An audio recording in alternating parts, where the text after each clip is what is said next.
karunia-Nya jualah, pada hari ini kita dapat berkumpul ya di SD 09 Padang Panjang Barat dalam rangka mengikuti kegiatan KKG kita Gugus Tandika. Salawat beserta salam tidak lupa juga kita aturkan kepada junjungan kita Nabi Muhammad Sallallahu Alaihi Wasallam. Allahumma sholli ala Muhammad wa ala Muhammad, yang telah memberikan dua buah pedoman hidup bagi kita, yaitu Al-Quran dan Sunnah. Baik Bapak dan Ibu, mengingat sudah lewat dari waktunya, sebelumnya jadwalnya jam 1, maka acara kita mulai saja. Susunan acara untuk KKG kita pada hari ini Selasa 1 November 2022, yang pertama adalah protokol yang sedang berlangsung. Yang kedua, menyanyikan lagu Indonesia Raya yang akan dipimpin oleh Ibu Budiharti. Kepada kita semua diharapkan untuk berdiri.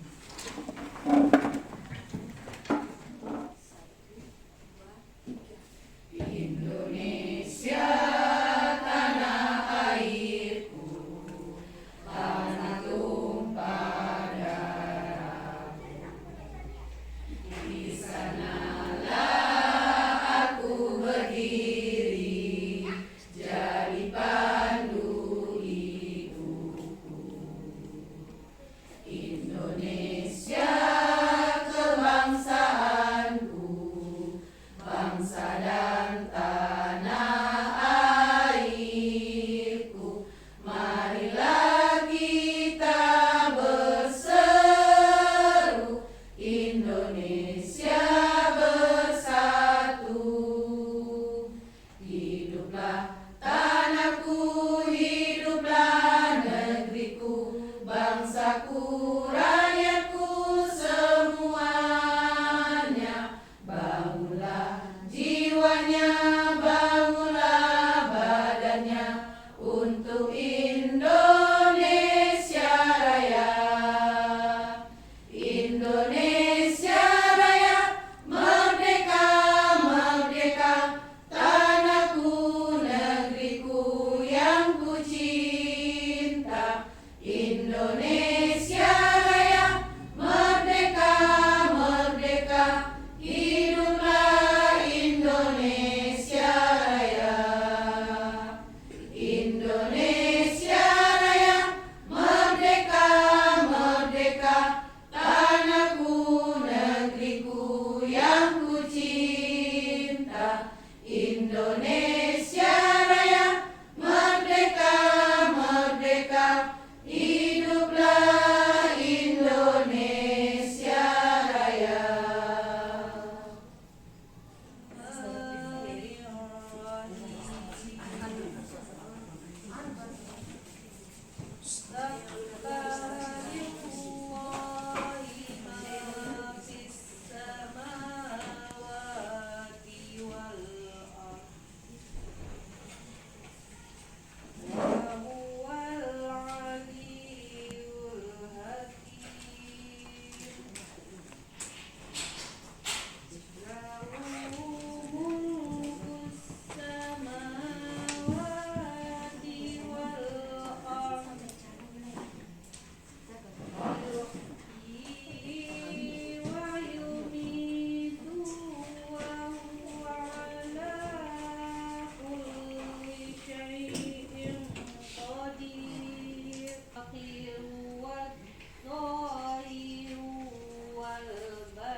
Keempat, sepatah kata dari Ketua Gugus.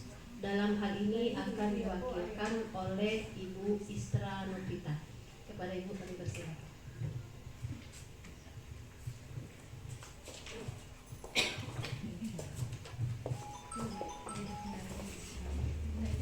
Bismillah. Bismillahirrahmanirrahim.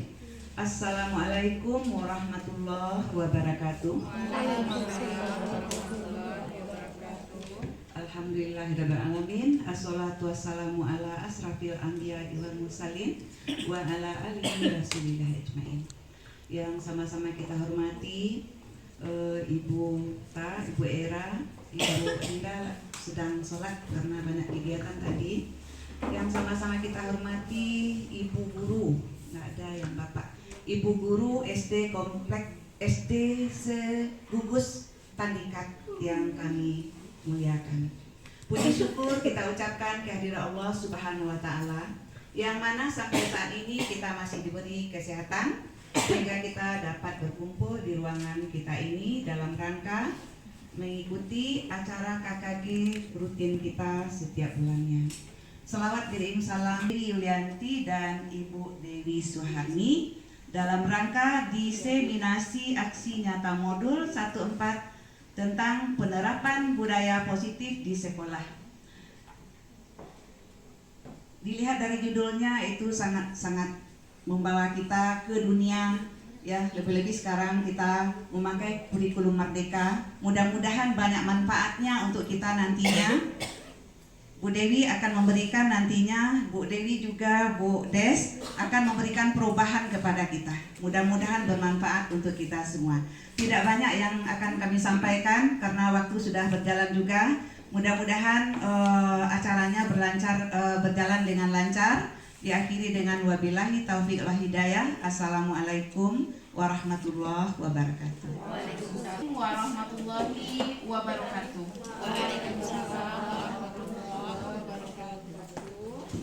Terima kasih kami ucapkan kepada Ibu Kepala Sekolah Segugus Tandikat atas kesempatannya, sehingga kami di sini diberikan kesempatan, diberikan tempat untuk bisa berbagi ini mengenai budaya positif. Sebenarnya ini adalah suatu hal yang memang tentang budaya positif ini mungkin hal yang baru ini. Nah, mungkin sebelumnya pendahuluannya tertumpang tadi kepada Ibu Isra tadi, jadi supaya tidak menambah waktu kita. Kemudian kami langsung saja perkenalkan dulu terlebih dahulu. Saya sendiri Dewi Yulianti, dan di samping saya Ibu Desna Yanti, dan kemudian ada Ibu Dewi Suharni, adalah CGP Angkatan 6, di mana kami diminta di dalam CGP ini untuk saling berbagi. Nah, topik yang kami bawakan sekarang adalah tentang penerapan budaya positif. Mungkin tidak bermaksud mengajari atau bagaimana. Yang jelas kami berusaha untuk menampilkan apa yang sudah didapatkan di dalam CGP selama lebih kurang 2 bulan ini. Untuk itu, yang pertama sekali yang dibicarakan yaitu yang pertama agenda kepada Bapak Ibu semuanya, agar kita bisa bersama-sama untuk memahami apa pemaparan kita pada siang hari ini. Jadi memang ini tentang penerapan budaya positif.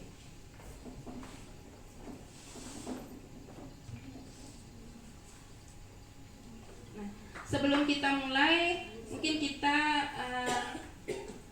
adakan kesepakatan kelas kita dulu, yaitu mungkin HP-nya boleh di silent terlebih dahulu. Juga kalau misalnya ada yang mau dicatat, boleh dicatat, karena nanti di akhir kita akan mengadakan refleksi terkait apa saja yang sudah kita pahami di dalam kegiatan pada siang hari ini. Kami mohon kerjasamanya kepada ibu-ibu semuanya. Kemudian sebenarnya kalau kita berbicara tentang budaya positif, ini awalnya ini merujuk kepada filosofi Ki Hajar Dewantara. Ya, seperti kita ketahui bahwa Ki Hajar Dewantara ini adalah seorang bapak pendidikan Indonesia yang memang sangat berjasa terhadap perkembangan pendidikan yang ada di Indonesia. Nah, dari filosofi beliau, pemikiran Ki Hajar Dewantara ini mengatakan bahwa seorang anak itu dia dituntun.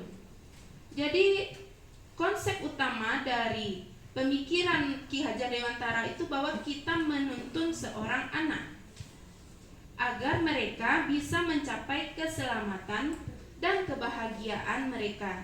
Jadi tujuan akhir dari pendidikan seorang anak itu adalah selamat dan bahagia. Makanya kalau sekarang di pendidikan kita, anak diberikan keteladanan agar memiliki budi pekerti. Seperti kita ketahui bahwa budi pekerti ini memang adalah hasil cita, rasa, dan karsa manusia dan diwujudkan dalam bentuk pekerti atau perbuatan yang dilakukan. Nah, di sini kita sebagai pendidik ini memang harus menjadi teladan, menjadi panutan, dan menjadi segala-galanya, menjadi role model bagi murid-murid kita. Dan ada lagi kata beliau, seorang anak bukan tabula rasa atau kertas kosong. Mungkin selama ini kita berpikir, oh seorang anak ini dia hanya anak kecil, mereka belum tahu apa-apa.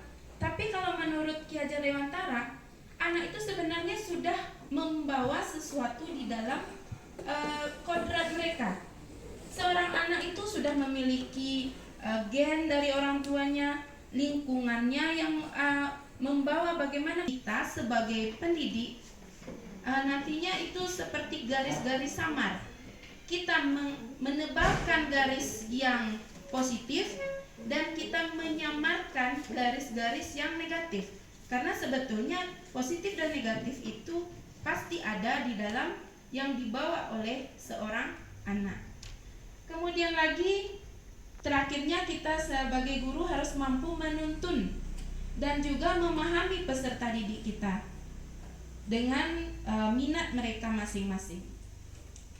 Nah, mungkin topik yang sekarang ini yang pertama ini tentang disiplin positif serta nilai-nilai kebijakan universal, teori motivasi, hukuman dan penghargaan, restitusi. Ini mungkin akan saya sendiri yang memaparkan. Kemudian dilanjutkan nanti dengan Bu Des tentang keyakinan kelas serta kebutuhan dasar manusia dan dunia berkualitas, serta restitusi dan segitiga restitusi nanti akan dipaparkan oleh Ibu Dewi Suharni. Nah, sekarang saya mau bertanya ini sedikit Bapak Ibu. Setuju atau tidak setuju? Yang pertama, hukuman dapat mendisiplinkan anak. Kira-kira bagaimana Bapak Ibu? Gimana Ibu Mary? Setuju? Bapak Ibu yang lain bagaimana? Bisa tapi hanya sementara. Sementara. Iya, bisa tapi hanya sementara. Masih ada jawaban yang lain Bapak Ibu? Ya, mungkin cukup ya. Nah, sekarang pertanyaan kedua. Pemberian hukuman dengan hal positif seperti membaca atau membersihkan halaman sekolah dapat meningkatkan disiplin anak. Bagaimana tanggapannya? Tidak. Gimana Bu Tati? Tidak. Tidak. Jadi pemberian hukuman itu tidak meningkatkan disiplin anak. Di sana pemberian hukum dengan hal yang positif seperti membaca atau membersihkan halaman sekolah dapat meningkatkan disiplin anak. Di sini kebetulan contohnya yang diambil membersihkan halaman dan membaca. Pengalaman saya ini guru bertujuan mendisiplinkan anak di kamar kecil, yang terjadi justru kebalikannya. Iya, Bukan baik Bu. meningkatkan disiplin. Jadi saya kurang tepat kalau dikatakan seperti itu, tidak setuju. Sebab Baik. mengalami langsung. Iya. Mengalami langsung. Baik, terima kasih Ibu atas jawabannya. Dapat meningkatkan motivasi belajar Betul. anak. Setuju. Mungkin ada satu orang yang bisa bisa bicara? Setuju. Bu Era mungkin Bu? Memberi penghargaan dapat meningkatkan motivasi anak, karena dengan mendapatkan penghargaan anak semakin termotivasi untuk melakukan melakukan kegiatan yang sama. Oke, terima kasih Bu atas jawabannya. Nah, kita kan sudah mendengarkan ini bersama tentang hal ini. Baik, kita lanjutkan dengan perubahan paradigma teori kontrol atau teori pilihan atau ilusi kontrol. Jadi kita skip dulu yang tadi. Sekarang misalnya Bapak Ibu nih, Bapak Ibu genggam sesuatu. Misalnya nih, bayangkan sedang menggenggam sesuatu nih, barang paling berharga. Apa ya yang paling berharga? Misalnya emas atau apalah, harta benda, dan yang kita berikan saja secara cuma-cuma kepada orang lain. Misalnya kita punya barang ini berharga. Kalau sadar itu tidak ada. Tapi genggaman kita ini sifatnya tidak stabil. Sebab itu perlu ditalapihan, kesamparan. Iya, Tapi betul kalau sekali. sadar nggak akan pernah kita berikan. Tidak akan pernah kita berikan ya Bu ya. Nah, misalnya orang lain memaksa kita dengan bujukan, dengan rayuan, dengan hadiah, apa yang akan terjadi? Apakah kita masih mau? Tergantung keadaan juga nggak kita sulit. Kalau 50-50 oke. 50-50 oke ya Bu ya. Nah, dari sini kita bisa tahu kan, yang mengontrol itu siapa? Diri kita sendiri. Kita yang mengontrol, kita yang mau. Kalau misalnya, kalau dia apa kan kita berpikir, kalau orang yang ngasihnya 50-50 dari kata Bu Tati kan bersedia dikasih. Tapi kalau secara cuma-cuma nggak mau gitu kan. Nah, kalau seandainya seperti itu, kita berarti punya pendirian sendiri, kita punya kontrol diri sendiri yang menyebabkan kita tidak mau diatur oleh orang lain. Punya tujuan tersendiri. Iya, betul sekali. Nah, baru kita merujuk ke sini. Jadi sebenarnya ada beberapa ilusi ini yang sepertinya kita memikirkannya, saya begini. Misalnya ilusi guru mengontrol murid. Nah, jadi sebenarnya kita tidak mengontrol mereka, tapi mereka mau dikontrol oleh kita. Jadi paradigmanya atau pola pikirnya seperti itu. Mereka sebagai seorang murid, mereka sebenarnya tidak kita atur, tapi mereka bersedia untuk diatur oleh orang yang lebih tua. Jadi selama ini kita memikirkan, saya sebagai guru, saya harus mengontrol siswa saya begini. Itu sebenarnya adalah paradigma yang belum sesuai dengan teori kontrol ini. Di mana teori kontrol ini adalah berupa pilihan. Jadi si anak sebenarnya memiliki pilihan. Ketika dia mau mengikuti si gurunya, dia bersedia baris dengan rapi. Ketika dia tidak mau, apa yang terjadi? Mereka bergelut, mereka bermain. Nah, kemudian ada lagi ilusi yang kedua, bahwa kritik akan membuat orang merasa bersalah, dapat menguatkan karakter. Kadang kita kan hebat ini bisa mengontrol siswa, itu hanya sebatas ilusi, khayalan aja itu sebenarnya. Yang sebenarnya apa? Siswa itu bersedia dikontrol oleh kita. Atau ilusi bahwa orang dewasa memiliki hak untuk memaksa. Jadi selama ini kan orang dewasa, mereka itu berpikir, ini anak saya, dia harus turut apa yang saya inginkan. Sebenarnya bagaimana? Sebenarnya apa itu memiliki gambaran yang berbeda. Nah, sehingga kita bukan orang lain yang disuruh untuk memahami kita, tapi kita yang disuruh sekarang untuk bagaimana kita memandang orang lain, bagaimana kita berempati, memahami cara pandang orang lain. Sehingga dengan begitu bagaimana? Kitalah yang mengontrol diri kita. Kita rubah mindset kita rubah bagaimana kita memikirkan sesuatu. Yang biasanya kita mengeluhkan sesuatu, mungkin kita rubah cara pandang kita lagi, menjadi ke arah yang lebih positif. Sehingga akibatnya apa? Sehingga akibatnya kita melakukan sesuatu itu tidak dengan terpaksa, tapi memang berasal dari hati nurani kita sendiri. Nah, tapi intinya saja disiplin positif ini adalah bagaimana kita belajar kontrol diri dengan menggali potensi kita agar tercapai tujuan, yaitu menjadi seseorang yang diinginkan berdasarkan nilai-nilai yang kita hargai. Nah, jadi mungkin sebelumnya apa yang kita pahami dengan disiplin? Mungkin ada ibu-ibu yang mau berbagi sedikit. Disiplin itu apa? Pemahaman kita sebelumnya. Mungkin Bu Mary?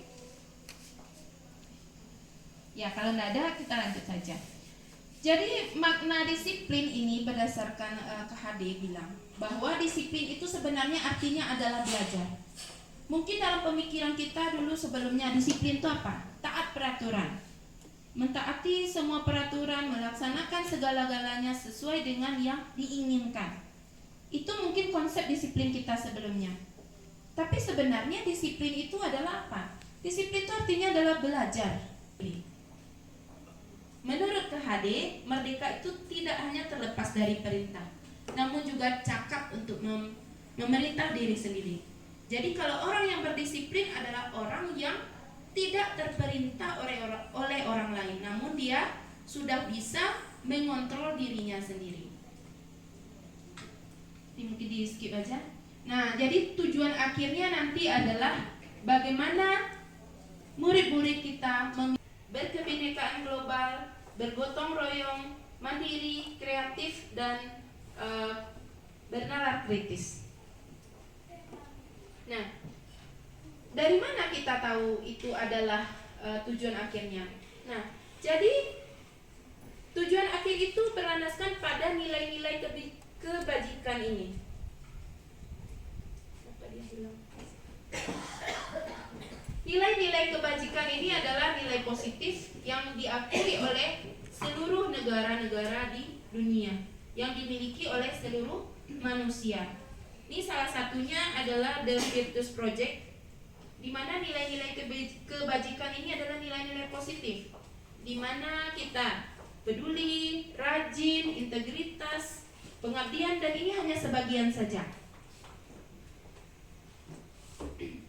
Nah, dari sini sekarang kita lihat lagi. Untuk berdisiplin itu sebenarnya kita harus menerapkan suatu teori, yaitu teori motivasi eksternal.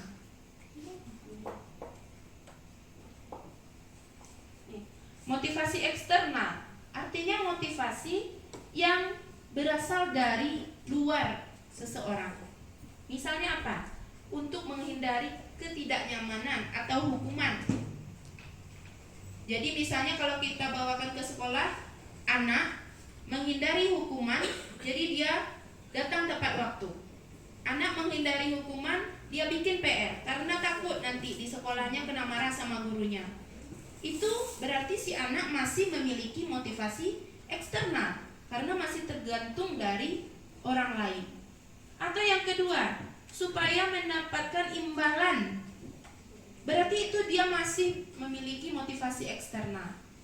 Kalau masih begitu berarti masih belum bisa dia mengontrol dirinya sendiri. Ada lagi yang ketiga adalah motivasi internal. Nah, di sini adalah tujuan disiplin positif itu, yaitu bagaimana seseorang menghargai dirinya sendiri. Sehingga kita, apalagi kita sebagai manusia, kita berpikir, saya akan menjadi orang seperti apa ya bila saya melakukannya? Berarti dia motivasinya muncul dari dirinya sendiri, tanpa ada embel-embel dari orang lain. Nah, kita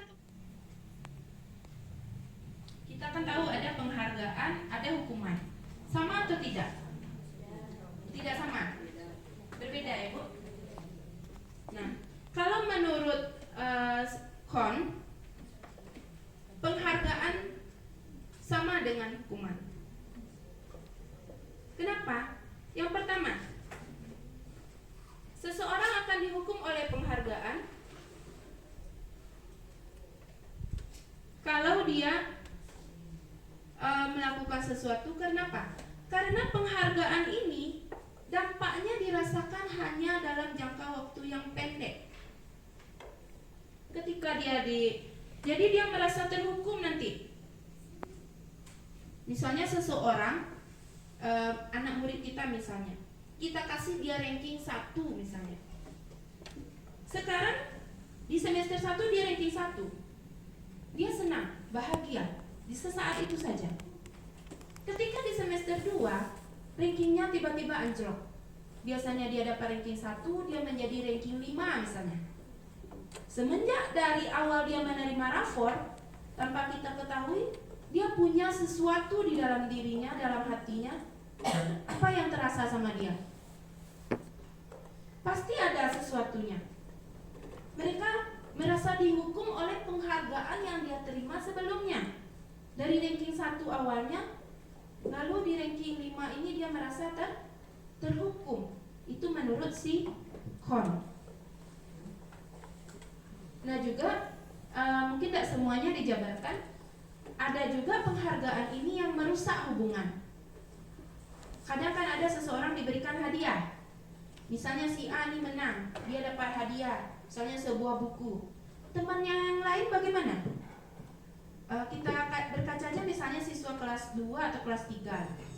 Ketika seorang anak mendapatkan hadiah, temannya yang lain tidak, apa kata teman yang lain? Dia dapat hadiah, kok saya enggak ya, katanya. Lalu besok-besoknya apa yang terjadi dengan si anak yang menerima hadiah? Seandainya dia masih terlena dengan hadiahnya itu, teman-teman yang lain kadang-kadang yang mengucilkannya. Sehingga apa yang terjadi? Hubungan si anak tadi dengan teman-temannya menjadi rusak. Karena adanya rasa iri tadi. Mau tidak dapat lagi uang 2.000-nya dari ibu. Jadi itu sebenarnya apa? Mematikan motivasi intrinsik seorang anak untuk belajar itu sebenarnya. Kalau menurut Kohn.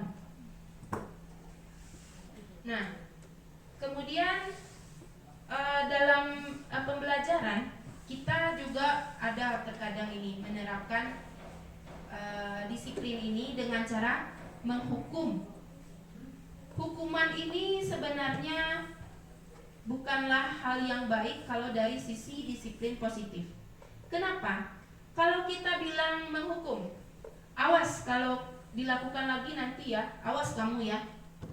Nanti kamu ibu berdirikan di depan kelas. Siapa yang tidak buat PR, berdiri di depan kelas. Itu semua adalah hukuman. Tapi kalau misalnya kita bilang, nah, siapa yang tidak membuat PR, kita nanti tindakannya, lalu kita bersama-sama dengan anak, berdasarkan kesepakatan, berdasarkan sesuatu. Bu, nanti kalau yang tidak buat PR, Bu, nanti disuruh menulis sekian halaman, Bu. Jadi ketika misalnya si anak sudah berbicara begitu, terjadi kesepakatan, itu namanya adalah konsekuensi. Konsekuensi ini bersifat netral. Yang ini, konsekuensi bersifat netral. Tapi ada lagi yang namanya budaya positif, di mana kita ini di teori kontrol mendorong si anak agar memiliki konsep diri yang lebih kuat. Bagaimana caranya? Dengan cara kita melakukan restitusi. Nanti akan dijelaskan oleh Ibu Dewi. Nah, jadi ada beberapa apresiasi yang bisa diberikan kepada si anak, lebih-lebih dia selain dari hadiah. Jadi ada yang memberikan dukungan secara khusus atau memberikan pengakuan secara pribadi, juga memberikan pengakuan kepada semua murid tapi secara bergantian, dan pengakuannya secara konsisten. Terus menerus kita berikan. Lalu kita fokuskan kepada itu. Tapi konsekuensi sesuatu harus terjadi karena sudah disepakati sebelumnya. Nah, konsekuensi ini anak hanya dibuat nyaman dalam jangka waktu yang pendek. Tapi untuk jangka panjangnya dia akan merasa tepat itu sebenarnya. Kenapa? Karena dia sadar kalau saya begini, si anak akan merasa dia pantas menerimanya. Jadi nantinya ini akan menjadikan konsep diri anak yang baik. Mungkin itu saja dari saya. Mungkin dilanjutkan oleh Bu Desnayanti. Pada Bu Desna dipersilakan.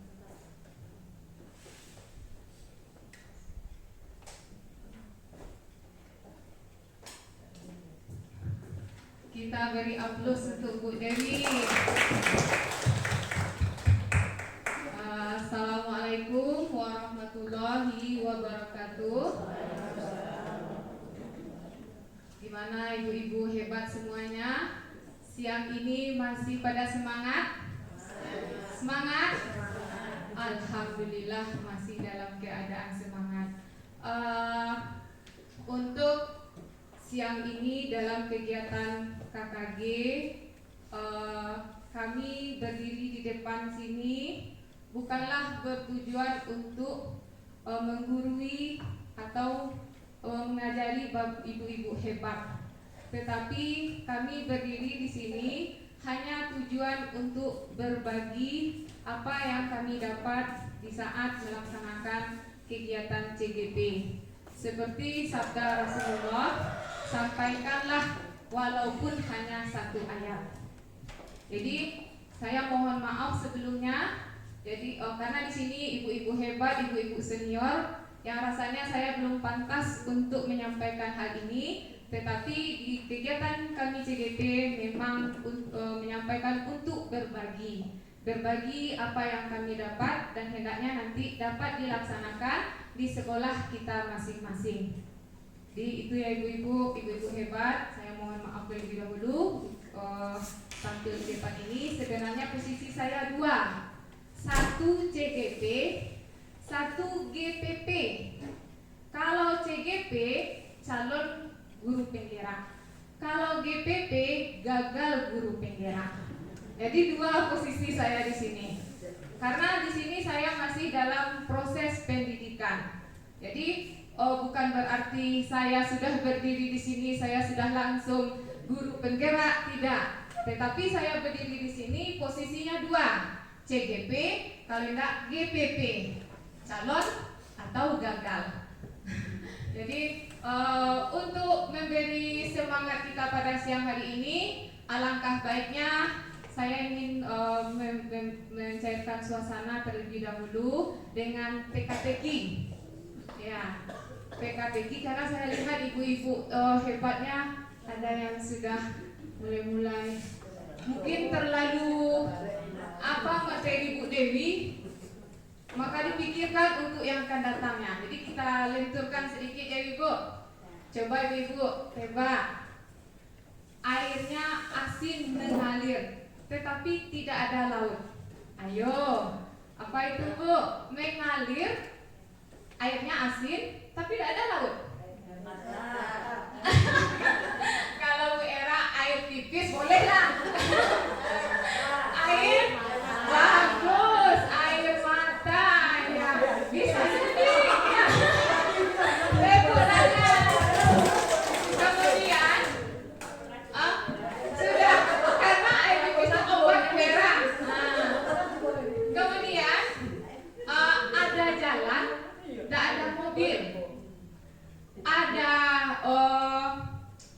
Ada desa tapi tidak ada rumah. Ayo Ibu, apa itu? Ada jalan, tidak ada mobil. Ada desa tapi tidak ada rumah. Apa itu Ibu? Apa ya? Apa ya? Apa ya? Panas dingin. Dingin. Peta. Peta. Kemudian satu lagi. GPP. Kemudian berikutnya supaya semangat sedikit siang. Karena jam siang ini jam-jam rawan. Iya, rentan. Berikut masuk miring, keluar miring. Ayo Ibu, masuk miring, keluar miring. Ambil kartu kancing baju kalau harusnya masuk pada hal yang kita kerjakan setiap hari. Masuk miring, keluar miring. Ternyata kencing baju. Ya, kita beri tepuk tangan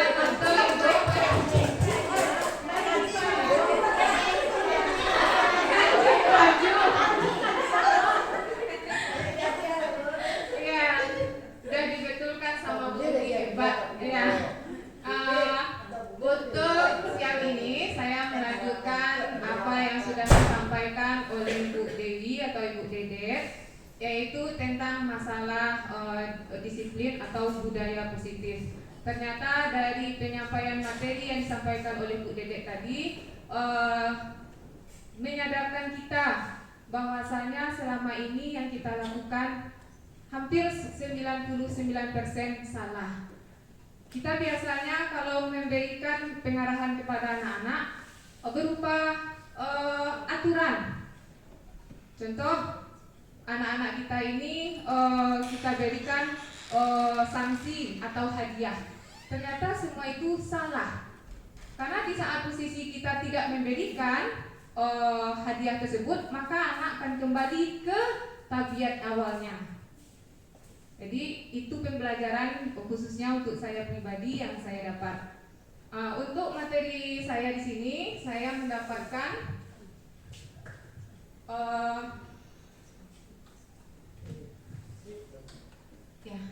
yaitu tentang keyakinan kelas. Keyakinan kelas biasanya sebelum kita membahas tentang keyakinan kelas, kita biasanya sebagai pendidik menyatakan bahwa ini adalah aturan kelas. Aturan yang kita buat. Aturan biasanya hal yang harus dikerjakan oleh anak, apabila tidak dilakukan akan dikenakan sanksi atau hukuman. Makanya dirubah dengan keyakinan kelas.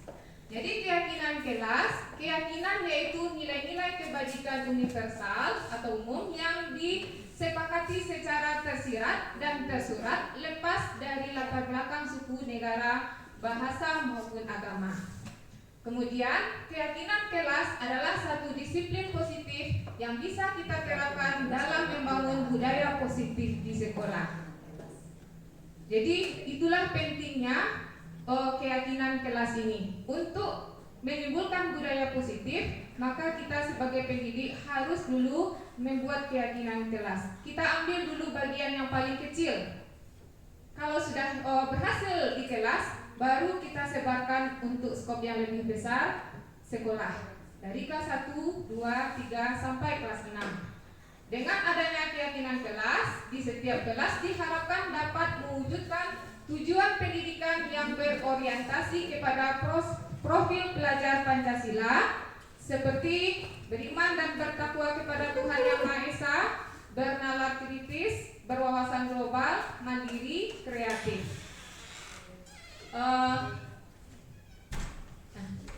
Kemudian kegiatan-kegiatan yang bisa kita lakukan agar dapat menentukan keyakinan suatu sekolah maupun keyakinan kelas.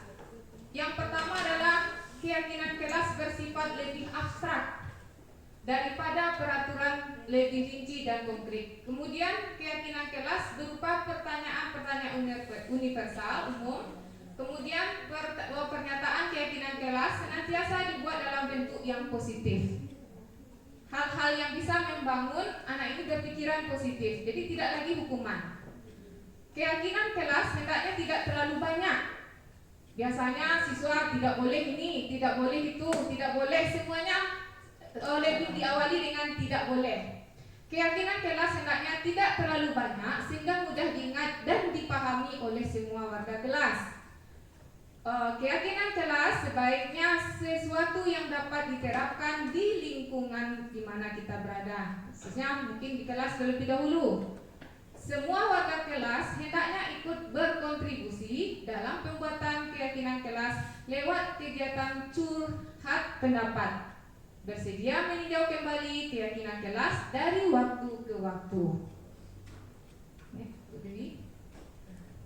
Nah, jadi seperti yang sudah saya sampaikan tadi, bahwa nilai-nilai kebajikan yang diterima secara universal terlepas dari belakang budaya, bahasa, suku bangsa maupun agama berupa hal-hal seperti keadilan, kehormatan, peduli, integrasi, kejujuran, pelayanan, keamanan, kesabaran, tanggung jawab, mandiri, berprinsip, keselamatan, kesehatan, dan lain sebagainya. Next, Bu Dewi.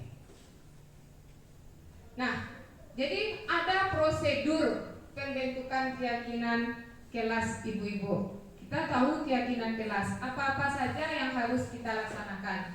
Yang pertama sekali, mempersiapkan warga sekolah atau murid-murid di sekolah atau kelas untuk bercurhat pendapat tentang peraturan yang disepakati di kelas. Jadi siswa kita ajak untuk bercurah pendapat. Apa pendapatnya yang sesuai dengan apa yang akan dibuatnya tentang keyakinan kelas. Kita biarkan anak itu menulis satu persatu tanpa kita tunjuk.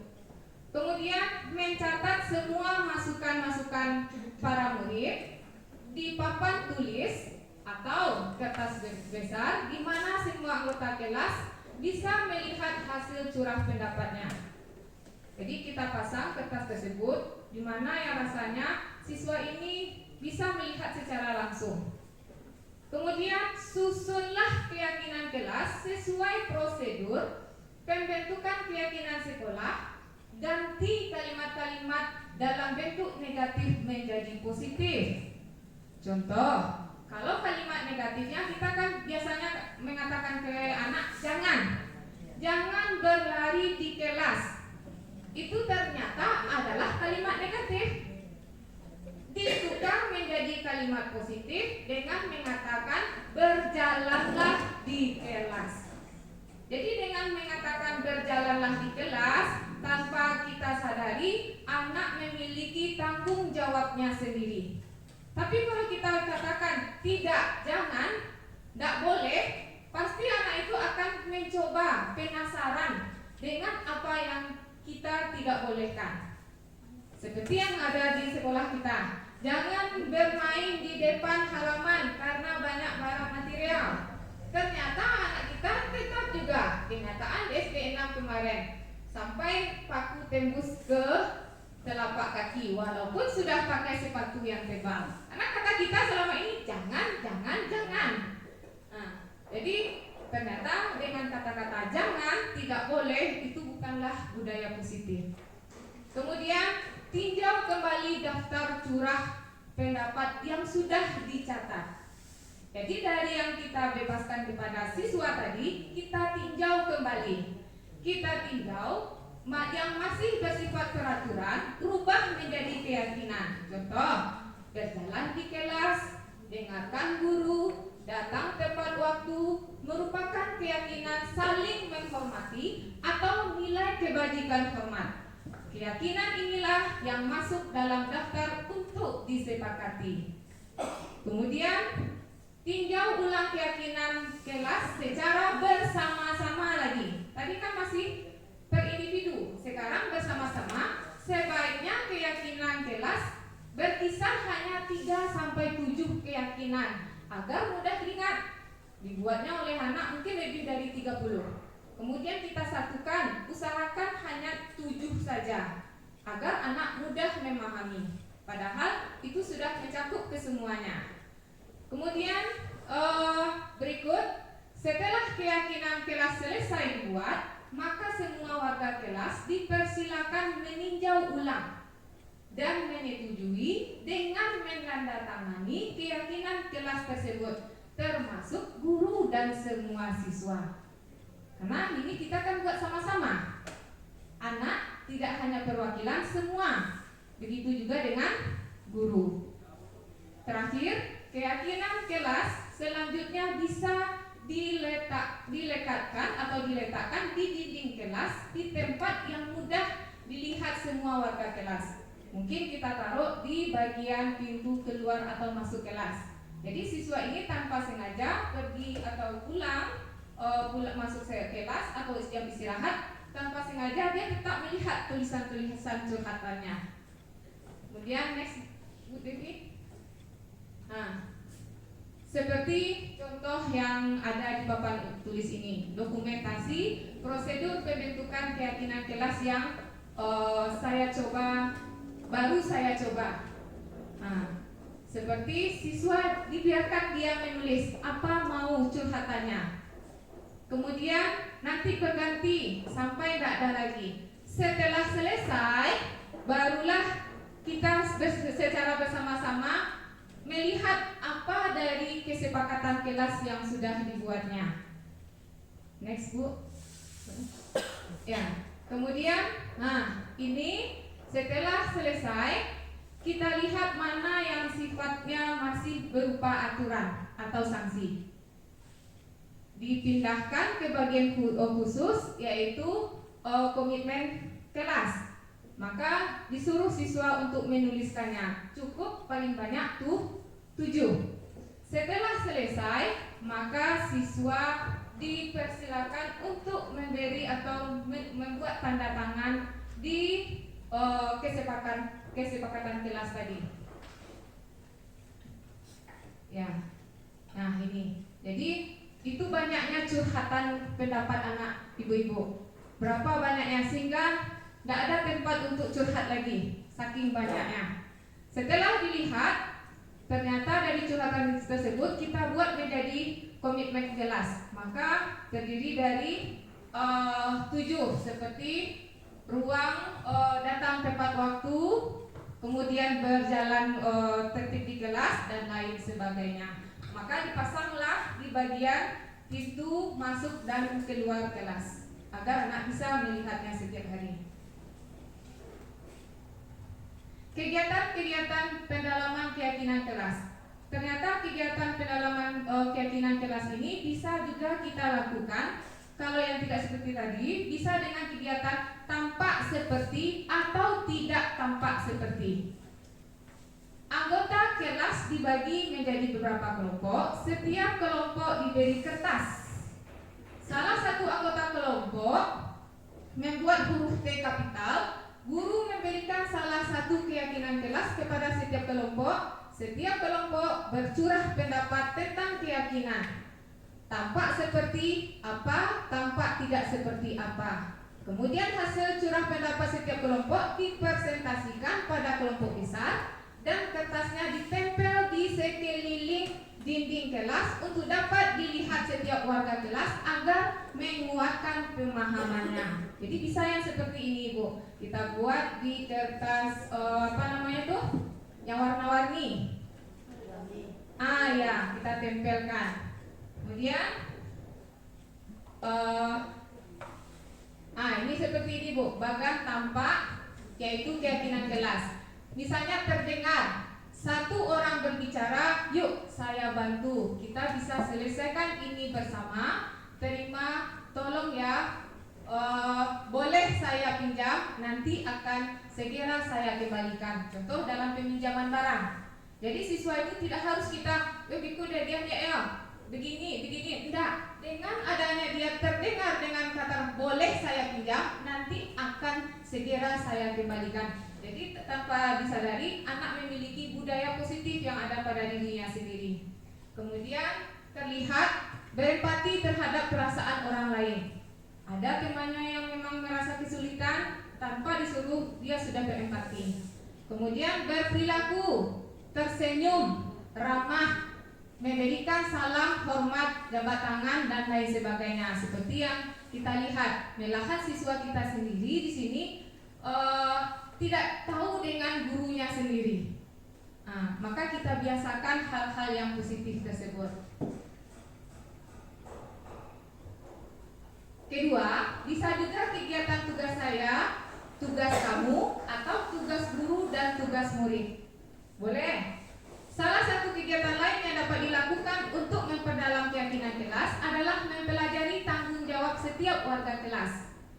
Langkah yang dapat dilakukan mendiskusikan hal tersebut adalah: yang pertama, guru membuat bagan berisi 4 kotak. Guru membuat bagan yang terdiri dari 4 kotak. Masing-masing kotak diisi judul, guru tugasnya, murid tugasnya, guru tugasnya bukan, murid tugasnya bukan.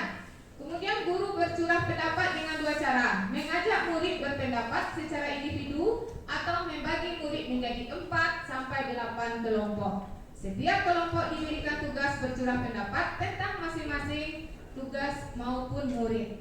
Hasil dari curahan pendapat tugas saya, kamu ditempel di kelas agar dapat dilihat seluruh warga kelas. Seperti yang ada di papan.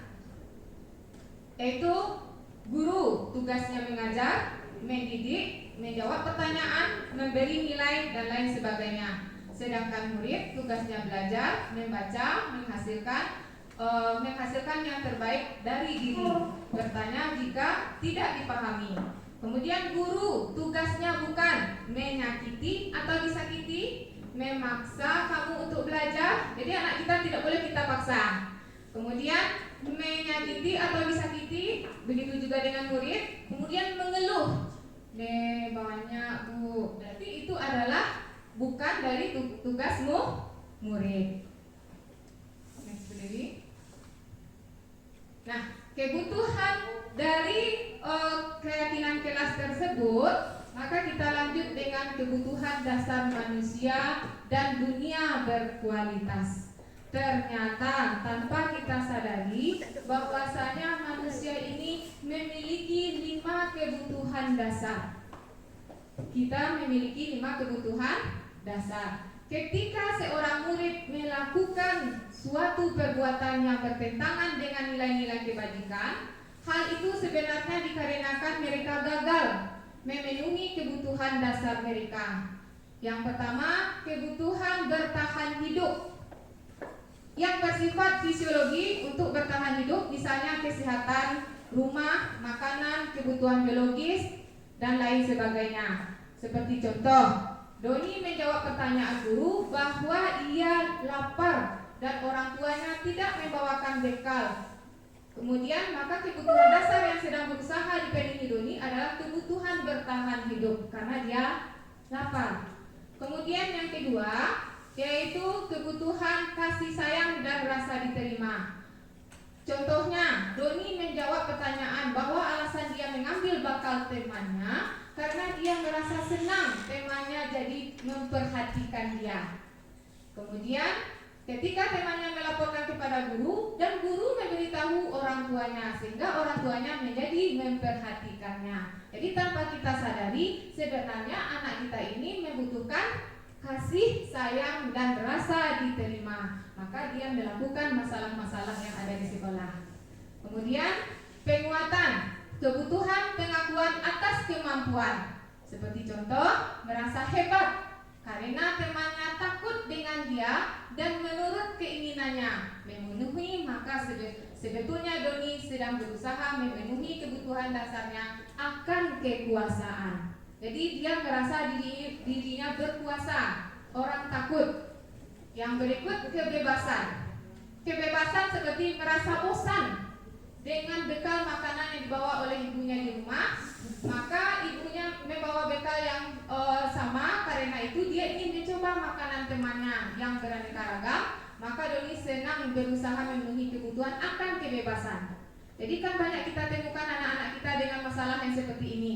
Tanpa kita sadari ini adalah kebutuhan manusia. Kemudian kesenangan, melakukan karena iseng, dia senang, maka dia melakukan iseng. Saat ia menikmati ekspresi wajah temannya yang kesal karena diambil makanan dan menurut dia ekspresi temannya tersebut menyenangkan, kesenangan untuk baginya. Lanjut Bu Dewi. Nah, dari semua orang senantiasa berusaha untuk memenuhi. Dari cerita yang contoh tadi terbuktilah bahwasanya semua orang berusaha untuk memenuhi kebutuhan dengan berbagai cara. Bila mereka tidak bisa mendapatkan kebutuhan dengan cara positif, maka mereka bisa melanggar peraturan atau melakukan hal yang tidak sesuai dengan nilai-nilai kebajikan. Sebagai guru, kita dapat melibatkan dalam kegiatan yang memberikan peluang murid tersebut membuat capaian yang berarti. Jadi serta membangun hubungan yang bisa membangun kepercayaan dan keintiman dengan anak. Jadi dunia yang berkualitas untuk kita adalah tempat khusus dalam pikiran kita. Itu yang disebut dengan dunia berkualitas adalah tempat khusus dalam pikiran kita, Bapak ya Ibu hebat. Karena tempat kita menyimpan gambaran dari semua yang kita inginkan. Bisa berupa orang-orang, hal-hal apa saja yang terbaik dalam hidup kita dan membuat kita merasa bahagia dan terpenuhi kebutuhan dasar kita. Jadi mungkin habis begini. Ya. Jadi mungkin itu yang bisa saya sampaikan tentang keyakinan kelas. Memang untuk merubah tersebut tidak seperti membalikkan telapak tangan. Kita coba dengan bertahap. Mungkin hanya itu yang dapat saya sampaikan. Dilanjutkan oleh Ibu Dewi, dan saya mohon maaf apabila di penyampaian tadi ada yang tidak pada tempatnya. Dan saya mohon maaf, bukan berarti saya menggurui, tapi hanya berbagi ilmu. Ibu Dewi. Assalamualaikum warahmatullahi wabarakatuh.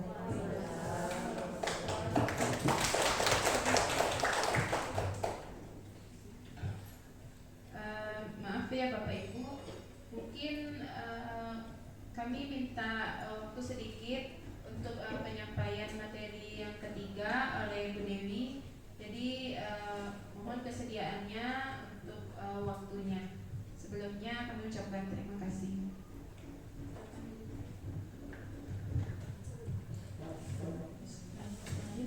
Assalamualaikum warahmatullahi wabarakatuh.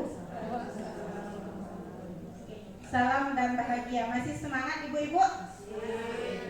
Seperti yang disampaikan oleh Ibu Dewi tadi, kami mohon kebesaran hati ibu-ibu untuk melebihkan sedikit waktunya, karena masih ada 2 materi lagi yang akan kami sampaikan. Berhubung dari 1 jam tadi kita duduk saja, jadi sebelum kita lanjut ke materi selanjutnya, kita bergerak sedikit dulu biar semangatnya kembali pulih. Setuju Bu? Setuju.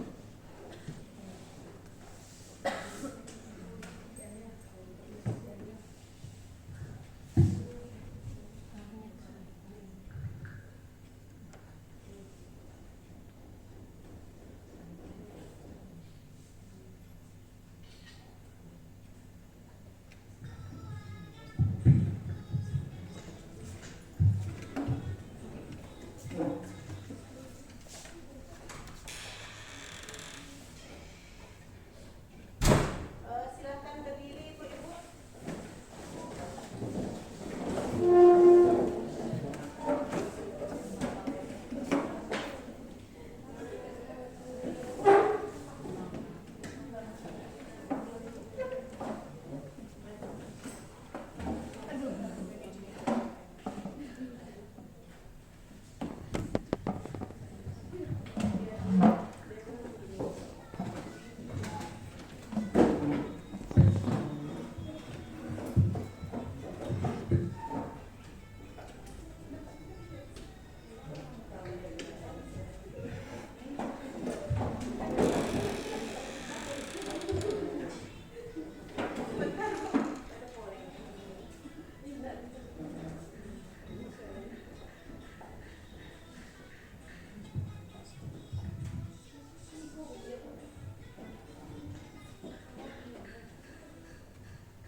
Alhamdulillah ibu-ibu semuanya, ibu-ibu hebat semuanya. Kami di sini akan melanjutkan materi yang selanjutnya, yaitu berhubungan dengan restitusi, 5 posisi kontrol dan segitiga restitusi. Jadi ketika kita menerapkan disiplin positif kepada anak, seperti yang sudah disampaikan oleh Bu Dewi dan juga Bu Desna tadi, salah satu caranya itu adalah dengan menggunakan restitusi. Ibu-ibu di sini sudah pernahkah mendengar istilah ini? Oke, bagi saya pun dan bagi kami pun CGP ini istilah restitusi ini juga merupakan hal yang baru, walaupun mungkin selama ini secara tidak sadar sedikit banyaknya kita juga sudah pernah menerapkannya. Oke, sebelumnya kami ingin mengajukan dulu sedikit. Sebagai seorang guru, ketika murid melakukan kesalahan, tindakan mana yang akan kita lakukan? Apakah menunjukkan kesalahannya dan meminta melihat kesalahannya baik-baik, mengatakan kamu seharusnya tahu bagaimana kamu seharusnya bertindak, atau mengingatkan murid akan kesalahannya yang sama di waktu sebelumnya, atau lagi bertanya padanya kenapa kamu melakukan sesuatu yang seharusnya tidak kamu lakukan, atau bahkan kita mengkritik dan mendiamkannya. Kira-kira yang mana yang akan kita lakukan, ibu-ibu?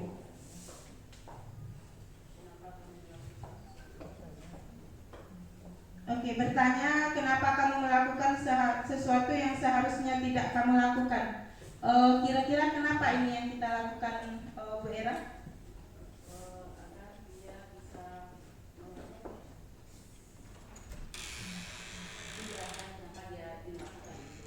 Berarti memberikan alasannya. Bagaimana dengan ibu-ibu yang lainnya? Nah, sesuai dengan apa yang sudah kami dapatkan, maka apabila kita melakukan hal-hal yang di bawah ini yang disebutkan di sini kepada anak kita ketika mereka melakukan kesalahan, itu sama artinya dengan kita mendorong mereka menjadi murid yang memiliki identitas yang gagal. Jadi bukannya berhasil. Kenapa? Ini akan kita bahas lanjut dalam pendekatan selanjutnya, yaitu tentang segitiga, tentang restitusi. Jadi apa itu restitusi? Restitusi merupakan proses menciptakan kondisi bagi murid untuk memperbaiki kesalahan mereka sehingga mereka bisa kembali pada kelompok mereka dengan karakter yang kuat. Kemudian dalam restitusi ini juga merupakan proses kolaboratif yang mengajarkan murid untuk mencari solusi untuk menyelesaikan masalah dan membantu murid berpikir tentang orang seperti apa yang mereka inginkan dan bagaimana mereka harus memperlakukan orang lain. Jadi ketika kita ingin menerapkan disiplin positif kepada anak, restitusi itu merupakan salah satu pendekatan yang bisa kita gunakan di samping tadi yang biasanya selama ini kita lakukan dengan menggunakan hukuman ataupun penghargaan. Kemudian dalam restitusi itu kita membantu murid menjadi lebih memiliki tujuan, memiliki disiplin positif dan memulihkan dirinya setelah berbuat kesalahan. Kemudian kita juga menjadikan murid menghargai nilai-nilai kebajikan yang mereka percayai. Pendekatan restitusi ini tidak hanya menguntungkan korban, tetapi juga menguntungkan orang yang telah berbuat salah. Contohnya, ketika anak kita berkelahi, biasanya kan kita, apa yang biasanya kita lakukan, ibu-ibu? Kita panggil. Oke, jadi ketika mereka berkelahi, misalnya ada yang melakukan pemukulan kepada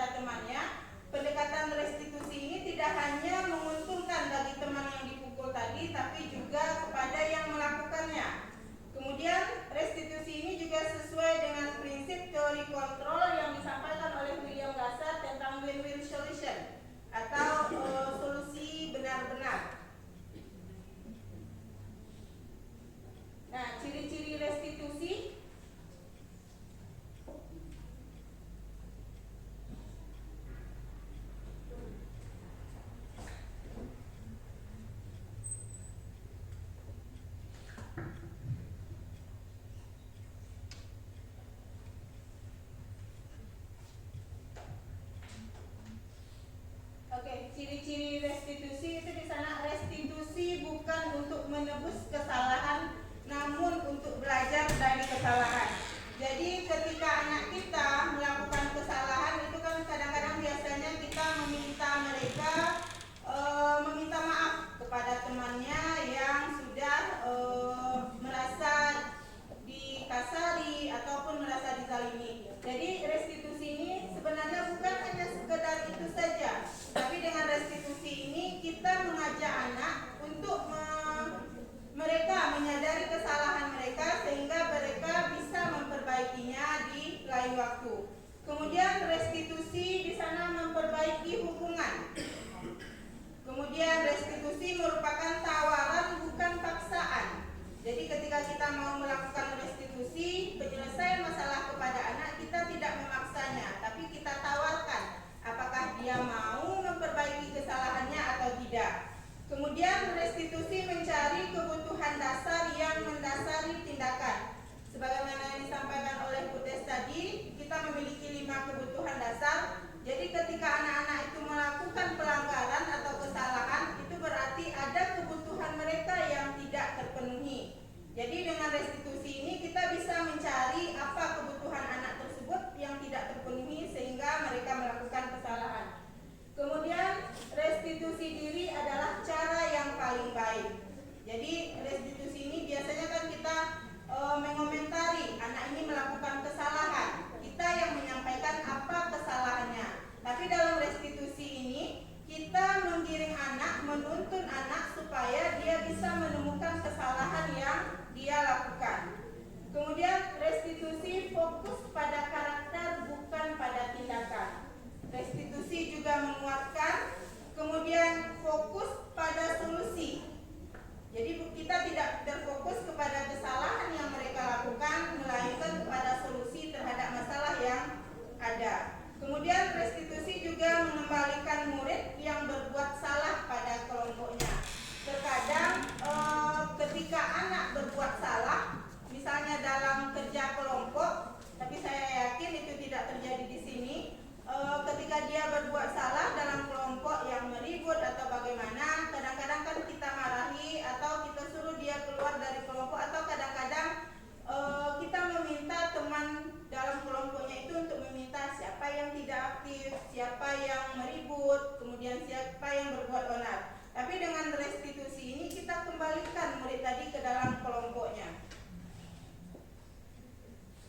Nah, dalam pelaksanaan restitusi ini sebelumnya kita perlu dulu membahas apa posisi kontrol kita sebagai guru.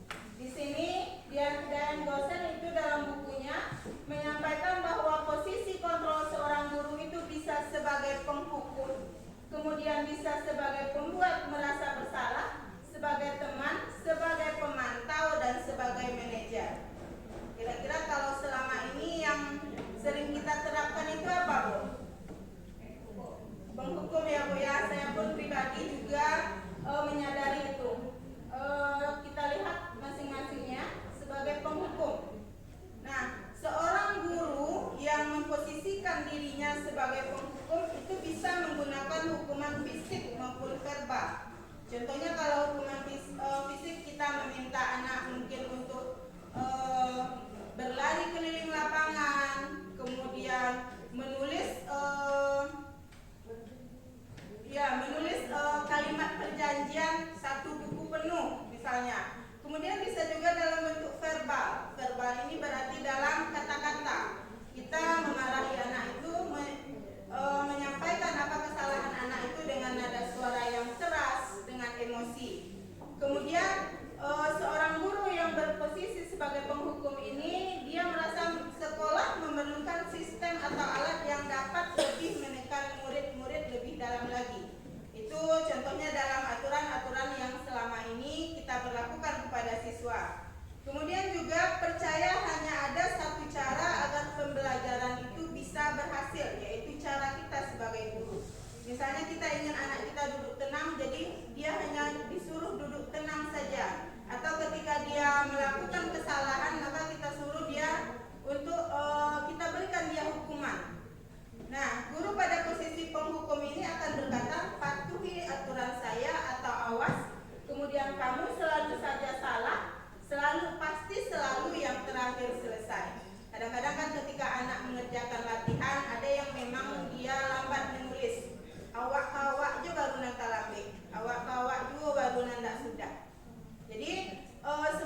berbuat begini.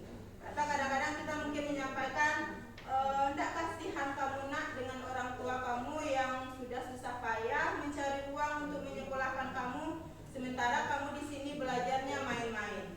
Itu termasuk dalam posisi pembuat rasa bersalah. Nah, ketika kita memposisikan diri sebagai pembuat rasa bersalah ini, maka murid kita itu akan memiliki penilaian yang buruk terhadap dirinya. Dia akan merasa menjadi orang yang gagal, selalu mengecewakan, dan bahkan yang lebih parahnya dia menganggap dirinya tidak berharga. Kemudian posisi yang ketiga yaitu sebagai teman. Nah, sebagai teman, di sini kita tidak akan menyakiti murid, namun akan tetap berupaya mengontrol murid melalui persuasi.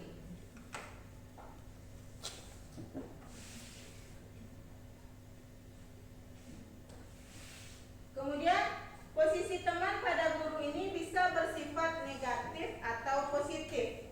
Nah, ketika guru sebagai teman itu bersifat positif, maka tentunya murid-murid kita itu akan melakukan apa yang kita minta. Dia akan patuh terhadap apa yang kita sampaikan. Kemudian dia juga akan mengikuti apa-apa yang kita minta kepada mereka. Namun ketika posisinya negatif di sini, bisa jadi anak-anak ini hanya akan mengikuti apa yang kita sampaikan.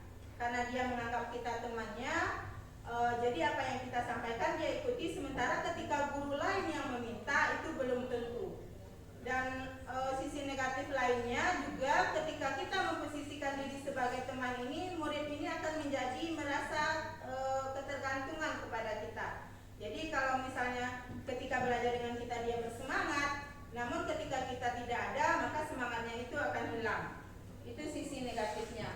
Kemudian guru yang berposisi sebagai teman ini juga menggunakan hubungan baik dan humor untuk mempengaruhi seseorang. Mungkin di sini kita bisa mengatakan, "Ayo bantulah demi bapak ya, demi ibu lah."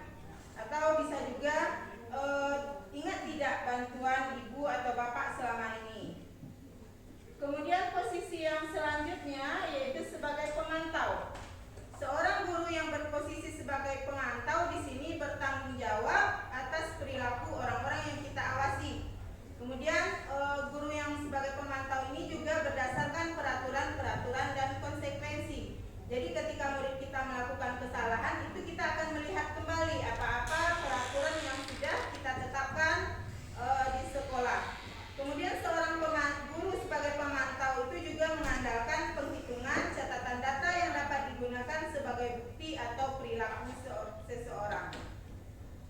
Jadi ketika kita berposisi sebagai pemantau, ini kita mengingatkan siswa tentang peraturan yang ada, kemudian apa sanksi dan konsekuensinya. Kemudian posisi selanjutnya yaitu sebagai manajer, di mana seorang guru itu berbuat sesuatu bersama dengan murid, mempersilahkan murid mempertanggungjawabkan perilakunya, mendukung murid menemukan solusi atas permasalahannya sendiri. Kemudian juga memiliki keterampilan di posisi teman ataupun pemantau. Kemudian murid juga diajak menganalisis kebutuhan dirinya maupun kebutuhan orang lain. Jadi seorang guru yang berposisi sebagai manajer itu mengajak muridnya, menuntun muridnya untuk menemukan kesalahan yang dia buat, kemudian menemukan sendiri solusi atas permasalahan yang dihadapi. Nah, kita lanjut kepada segitiga restitusi. Sebagaimana yang kita bahas tadi, restitusi itu merupakan salah satu pendekatan yang bisa kita gunakan untuk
kedua adalah validasi tindakan yang salah. Nah, dalam teori kontrol, semua tindakan manusia itu apakah baik atau buruk itu tentunya atau pastinya memiliki tujuan. Nah, ketika kita melakukan validasi tindakan yang salah, ada beberapa kalimat yang mungkin kita bisa sampaikan kepada anak.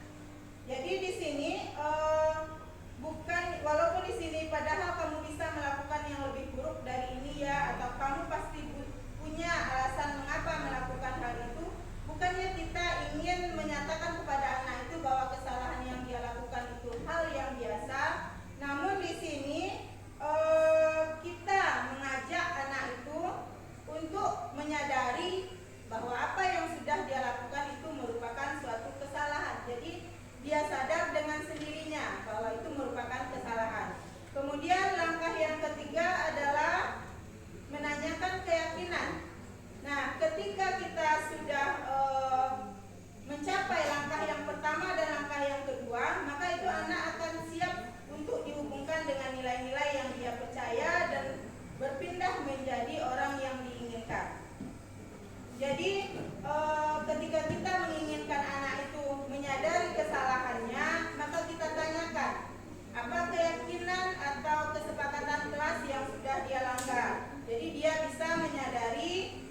Iya, menurut kamu bagaimana rasanya menjadi orang seperti itu?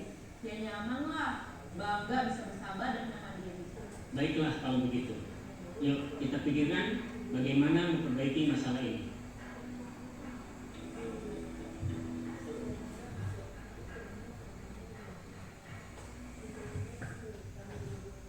Oke, ibu-ibu hebat semuanya. Kira-kira dari video yang kita lihat, kita saksikan tadi, apa pelajaran yang bisa kita ambil?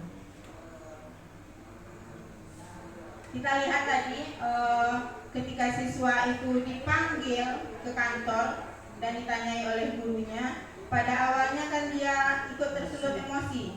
Namun ketika kita tanyai anak ini dengan nada suara yang lembut, kemudian bukan dengan emosi juga, maka lama-kelamaan dia juga akan menyadari kesalahannya dan emosinya itu juga akan menurun. Dan akhirnya dia bisa menyadari sendiri kesalahannya, kemudian bahkan bisa menemukan solusi dari kesalahan atau permasalahan yang sudah dia buat.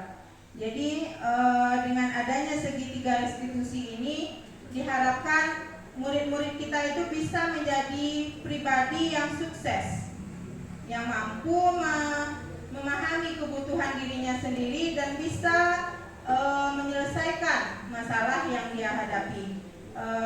Kami rasa cukup sekian pemaparan yang bisa kami sampaikan pada siang kali ini.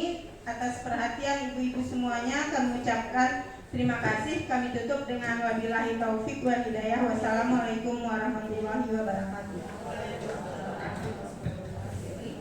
Mungkin kami di sini mohon satu saja dari bapak ibu-ibu yang bisa merefleksikan kira-kira dari pemaparan kita yang dari tadi, kira-kira apa satu saja yang bisa diambil gitu, apa ya yang bisa diambil dari apa yang sudah dipaparkan sedari tadi. Ya silakan Ibu Tati. Setelah kita dengar, kita coba pahami dan amati yang direfleksikan oleh guru CGP tadi. Kalau kita mampu melaksanakan pendidikan seperti yang diharapkan di sana, mungkin tidak ada lagi guru yang marah-marah, tidak ada murid takut di sekolah, atau apa istilahnya selama ini kita kan ibu pemberang anak tidak pernah boleh awak dengan talai. Kita berharap bersama kita dengan terbukanya pikiran kita oleh guru CGP, mari sama-sama kita benahi diri kita dalam menghadapi anak didik kita. Kita manusia pasti tidak pernah bisa lepas dari emosi, salah. Tapi dengan adanya yang diterangkan oleh guru CGP tadi, mungkin saya pribadi, saya banyak menemukan kecocokan yang saya baca dalam buku Quantum Learning dalam menghadapi murid. Jadi sama-sama kita harapkan moga-moga dengan terlaksananya walaupun belum penuh, kita beri anak kesempatan sebanyak-banyaknya. Moga-moga pendidikan kita ke depan makin baik. Sebab selama ini kita beranggapan generasi muda kita angkatan sekarang mungkin lost karena COVID 2 tahun tanpa bimbingan, tanpa arahan. Dia rasakan budi pekerti dan akhlak mereka luar biasa menurunnya. Nah, dengan adanya guru CGP ditambah lagi kurikulum IKM, moga-moga pendidikan kita maju ke depannya. Itu tadi yang bisa saya ambil dari yang disampaikan oleh para guru CGP kita. Moga-moga mereka bukan lagi CGP, tapi betul-betul C-nya hilang, tinggal GP-nya. Bersedia ibu-ibu? Terima kasih, itu refleksi yang bisa saya ambil secara pribadi. Kalau ada yang mendukung, ada yang beri tambahan masukannya, silakan. Terima kasih. Assalamualaikum warahmatullahi wabarakatuh.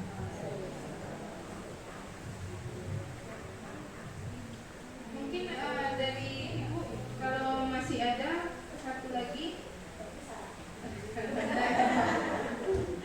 Alhamdulillah berdasarkan refleksi yang sudah dipaparkan Ibu Tati tadi, alhamdulillah kami berterima kasih sekali karena kesediaan waktu waktunya dari ibu-ibu semuanya dalam rangka kami melakukan aksi nyata pemaparan materi tentang budaya positif.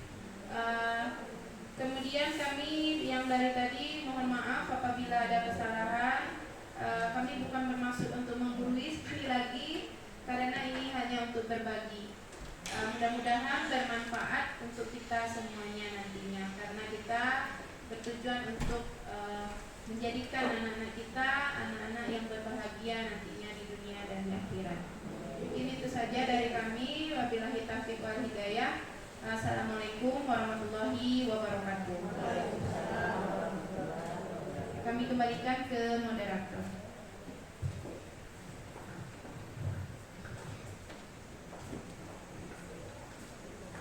Baik, ibu-ibu semuanya, kita beri close dulu yang meriah untuk CDP kita, Ibu Dewi Yanti, Ibu Desnayati, dan Ibu Dewi Suhardi. Baik, dengan berakhirnya penyampaian diseminasi aksi nyata dari CDP Angkatan 6 Kota Padang Panjang hari ini, maka berakhir juga kegiatan KKG kita hari ini. Kami sebagai pembawa acara mohon maaf bila ada kesalahan penyampaian. Ditutup dengan wabillahi taufiq wal hidayah. Assalamualaikum warahmatullahi wabarakatuh.